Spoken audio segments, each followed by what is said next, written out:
A remake defined by character, charm, and being faithful to the original, Trails in the Sky First Chapter is a phenomenal remake of the game that started one of the biggest JRPG series out there. Not without its faults, it's a game that clearly loves what came before but strives to make it more accessible to people preferring more modern game presentations. But not in the giga cringe way a lot of developers and publishers push. All the while packing a combat system that feels reminiscent of the original, but tries new things that apparently more modern entries also set out to do. This game is simply wonderful, and will leave you off with one of the best endings I've ever seen in a game. I love the original, and I adore the remake all the same. Hello everybody, it's your boy Jmulls, and I love Trails in the Sky, and here's why you should play it.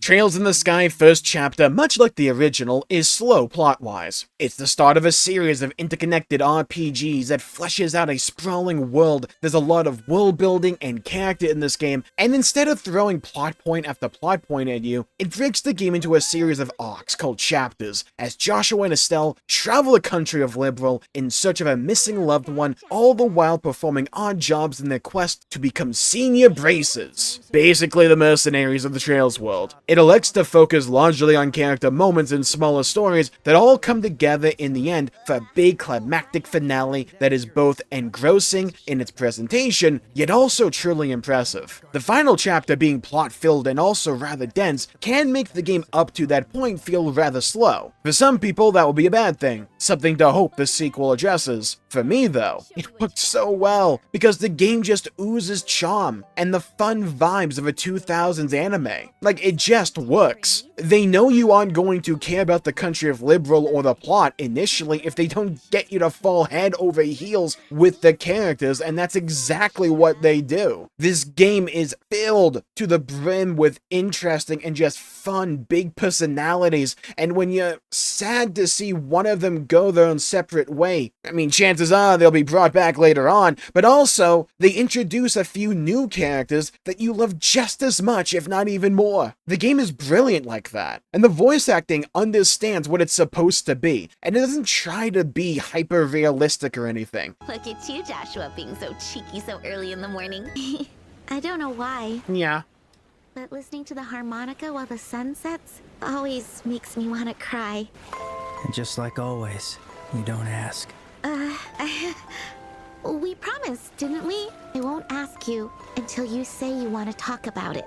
It goes, again, for that 2000s anime approach, for all its exaggeration and unique charm that contains. Some people will find it to be too much. I personally am a fan of all the performances. Animations can be a bit stiff or not synced with the English VO and the voiceover at times, sure. And also, yeah, it's one of those games where not everything is going to be voice acted, and there's even quite a few, heck, a lot of scenes that may not be as important, but they still have like one or two characters voiced and the rest aren't, and it can be a little bit jarring. It's a definite flaw, because I like the voice acting so much that I want to hear more from them, especially since the original didn't have voice acting, and the prospect of having these scenes voiced was one of the things I was looking forward to the most with the remake. But weirdly enough, I can't forgive it. Trails isn't the biggest series in the block. It clearly doesn't have the biggest budget, and voice acting takes time and money that they probably just weren't willing or just able to spend, and the scenes with it, I mean, they work so well, I can forgive it as a consequence of scale. And just how quickly they put out these games, like, my god, look at the release cadence for Trails, it's crazy. I would like more voice acting, but I'm not going to knock it too much for what we got, because they did voice act most of the important scenes. Characterization is phenomenal. The game is pretty to look at, if the overworld environments can feel kinda samey because it's largely grassy field after grassy field, but this one has a beach followed by another grassy field, etc. But again, it's remaking the original, and that's how it was then. So, fine by me. The pros drastically outweigh the cons, and it's a game world you just lose yourself in because the characters are simply that fun and enjoyable to spend time with that they breathe life into all of these different locations. To where all these different locations and these places that you go to have their own personality because the characters are just that good. It's an interesting cyclical nature here, where the characters give these locations personality, you fall in love with these locations, and then you're excited to possibly revisit them in future games. Then you move on to another location, get introduced to even more great characters, fall in love with that place, and then go on again. The gameplay hits. It's so dang fun, dude. It can sometimes give the illusion, especially if you played the original, that it can be easier due to some new gameplay additions like combo attacks with all your party members, but oh my god, this game can get absolutely brutal if you wanted to. There's multiple difficulty options available, and even on normal, there were a couple of fights that I had to really lock in for, but it's enjoyable every step of the way. The ornament system can be a tad confusing when it's first introduced, but the more you play around with it, the more interesting that I find it, and I like specializing characters into various niches. I went for a physical Joshua build and a magical Estelle build in the end, but I found the turn bonuses to be one of the more interesting mechanics in the game, where characters in the turn order could get a known buff. Zero and crit being two of the most important ones. Crit being, well, you know, crit, and zero being an effect that makes the affected character able to cast a magical spell called an odd in the game immediately, no delay, and have that spell cost no EP, basically the mana of the game. So it's a free spell cast. It's so dang good, especially with how powerful a lot of the spells can be in this game. And capitalizing these buffs when you get them and being able to steal them from enemy units with your own abilities, it created a gameplay flow that kept me paying attention while feeling rewarded when I played correctly. The combat is predominantly turn-based, but it also has a real-time component for the overworld, where you can weaken or just outright kill weaker enemies with real-time combat to keep the pace moving, and when an enemy is more on your level, you can stun it to get a few hits in before transitioning to turn-based. For traditional boss fights, they just start you out in turn-based. The combat operates on a field where every turn you can move your characters around and perform various actions. A standard attack, a character-specific ability called a craft, or a magical spell called an art that you equip through the ornament system. Think of them like materia from older Final Fantasy games. Characters, and specifically the craft system, have their own roles and niches to fill, while the ornament system allows you to customize them along their niche, giving them a nice sense of customization while retaining character identity in a way that makes the combat really fun, while also feeling varied and unique to your own playstyle, especially since you're going to be interacting with a bunch of different characters that play differently to each other throughout the game. I liked the combat a lot in the original Trails, and this largely retains a lot of the core reasons why I enjoyed it originally, while also speeding the overworld process up, having some absolutely awesome animations, and it's just a great time all around. Look, beating people over the head with a giant staff just doesn't get old. Or Tita just busting out a minigun at a moment's notice. Look, I can't complain.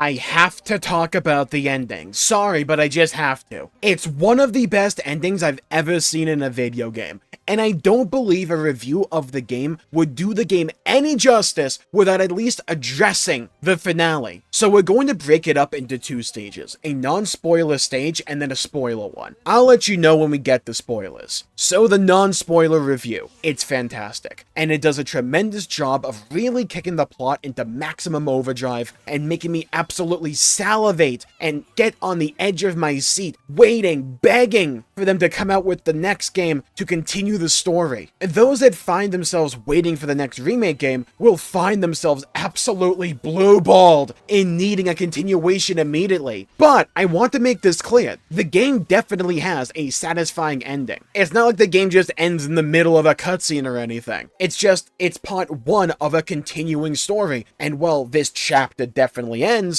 get it? I'm just so ready to dive into the second game at this point. And you know what? I'm not waiting. I'm going to be streaming the second game on both my YouTube and my Twitch, because while I love the remake, I also loved the original. And I don't feel the need to wait around for the remake of the second chapter when I can just play the original. I love the first chapter enough by itself to play the original on stream right before this remake came out and then beat this one. And I hear the second chapter is even better than this. Like, I'm just locked in when it comes to Trails. It has my attention, and I'm willing and ready to continue taking the plunge with each new game that I play in this series. I know for some people a long-running series can be a turnoff. For me, it's the opposite. I like knowing that the story continues to go on, and I can properly lose myself in a series and a cast that I absolutely love. I'm all in. Now for the spoilers. I loved the original ending, but oh my god, the voice acting killed it! Alba's anime betrayal was voiced perfectly, even if I could only hear Jiraiya from Naruto the whole time. And Joshua's VO was also phenomenal during his mental breakdown as Alba gave him back his memories. The tragic dichotomy of Alba's meeting with Joshua, immediately followed by him running into Estelle, and them both being happy. Oh man, that hurt. Look, the animation sync with the English VO was spotty at the best of times, and it was truly spotty here. I can write it off as a consequence of scale and budget, like I said, and just mentally fix it in my head. It's not going to be too big of a deal for me. It will be for others, and I get that. If they can fix that moving forward with the other games, that would be a big deal. For me, though, my god, they nailed the emotion. The visuals they used for when Joshua told Estelle his backstory, beautifully made, beautifully presented, beautifully shot, and I will defend Estelle's VO to the end here. Look at me. Look me in the eyes. I've been with that boy this whole time. I know the good and the bad parts.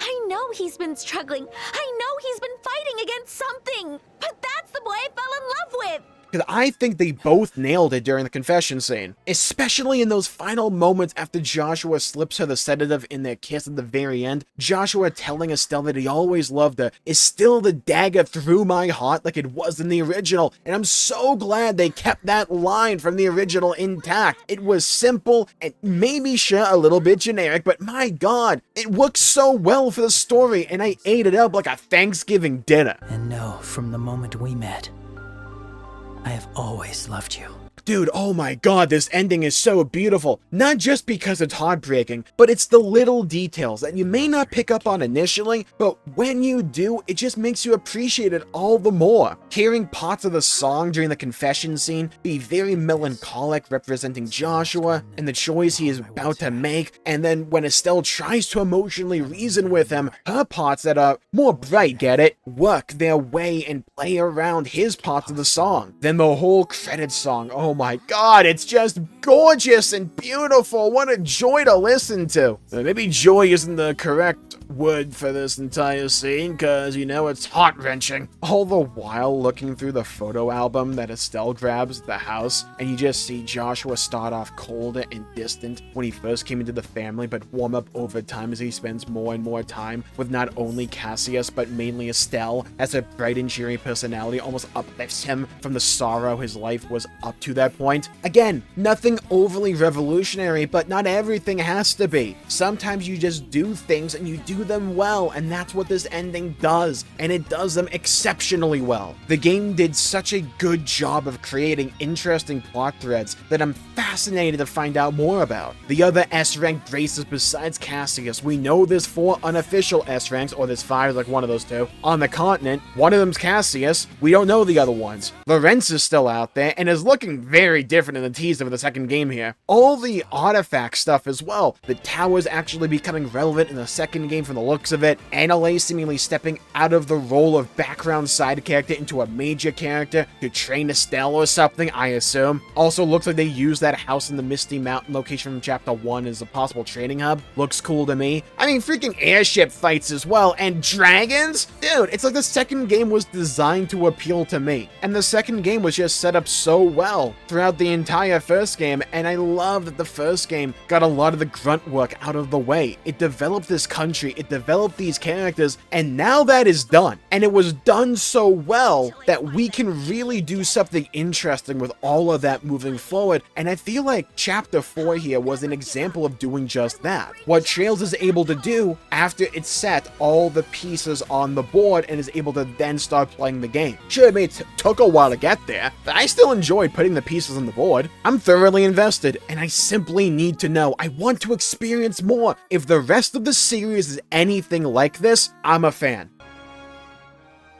But here's where you come in. Leave a comment down below with your own experience of Trails. Are you a veteran of the series? Which one was your favorite? Are you new to Trails? Have you tried the first game yet? I would love to hear your thoughts, hear your opinion, hear your perspectives. And while you're down there, please leave a like and subscribe. It really helps the channel out and helps support future content, and I greatly appreciate it. And guys, Final Fantasy XIV is getting a little bit desperate, and I think that's a good thing. And if you want to hear my thoughts as to why they're getting desperate and what they're doing about it, you should check out this video right here for more. Stay safe, everybody. Have a great day, and I'll see you all next time. Bye-bye, everybody. Until we meet again!